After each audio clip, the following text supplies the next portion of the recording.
കുറച്ച് തേങ്ങ ഉണ്ടായിന്. അപ്പോൾ അത് കൊപ്പരി ആക്കാമെന്ന് വിചാരിച്ചു. മുളച്ചിട്ട് വന്നിട്ടുണ്ടായിന്. മുന്നേ ഇല്ലതാന്ന് മഴയത്തേ പറക്കി വെച്ചത്. അപ്പോൾ അതിൻ്റെ പണിയാണ് ഇന്ന്. അപ്പോൾ ആരെടുത്ത് അത് ഉരിക്കാൻ നിന്നു. കുറേ വൈകിയിട്ടുണ്ടായിന് ഉരിക്കാൻ തുടങ്ങാൻ വേണ്ടിയിട്ട്. വൈകുന്നേരമായിന്.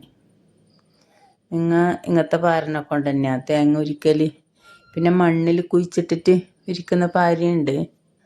എനിക്ക് അതിനേക്കാളും എളുപ്പം ഈ പാരനെ കൊണ്ട് ഉരിക്കുന്നതാണ്. ഉരിച്ച് സന്ധ്യാകാലമായപ്പോൾ ഏകദേശം കഴിഞ്ഞു. കൈയെല്ലാം മുറിഞ്ഞു. അതിൻ്റെ ഇടക്ക് കുഞ്ചു സ്കൂളിൽ നിന്ന് വന്നിട്ടുണ്ടായിനെ. ഓളിന്ന് ഇടിയാന്ന് വണ്ടി ഇറങ്ങിയത്. അപ്പോൾ അവൾക്ക് ചായ എല്ലാം കൊടുത്ത്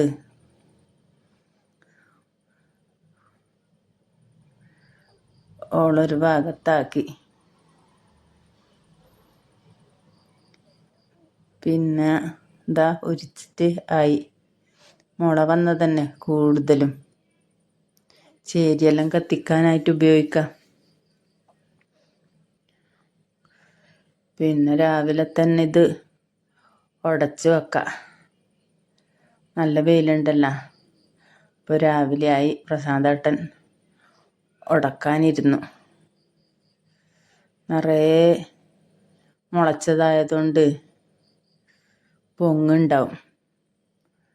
നിങ്ങൾ പൊങ്ങ് തന്നെയാണ് ഇതിനെ പറയൽ. നല്ല ടേസ്റ്റാണ് കേട്ടോ ഇത് തിന്നാൻ വേണ്ടിയിട്ട്. നല്ല ഷെയ്ക്കാക്കിയിട്ടെല്ലാം കുടിക്കാം. അടിപൊളി ടേസ്റ്റാണ്. കണ്ടു അതാ നല്ല അടിപൊളി സാധനമാണ്. പൈസ കൊടുത്താലും കിട്ടൂല. അങ്ങനെ തേങ്ങയെല്ലാം ഉടച്ച് അവസാനം പ്രശാന്തേട്ടൻ തന്നെ ചാക്കിൽ കെട്ടിയിട്ട് ടെറസിൻ്റെ മേലെ നിരത്താനായിട്ട് കൊണ്ടുവച്ചു.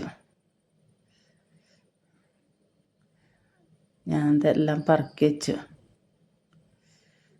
നല്ല വെയിലുണ്ട്. നല്ല വെയിൽ വരുമ്പോഴത്തേക്കും എല്ലാം നിരത്തി വലയൊക്കെ ഇട്ട് വെച്ചാൽ കാക്ക കൊണ്ടുപോകില്ലല്ലോ. അപ്പോൾ ഇന്നത്തെ വീഡിയോ ഇത്രയേ ഉള്ളൂ. നിങ്ങൾ എല്ലാവരും എൻ്റെ വീഡിയോ സബ്സ്ക്രൈബ് ചെയ്യണേ. മറക്കാതെ ലൈക്കും ഷെയറും കമൻറ്റും ചെയ്യണേ. Okay, bye.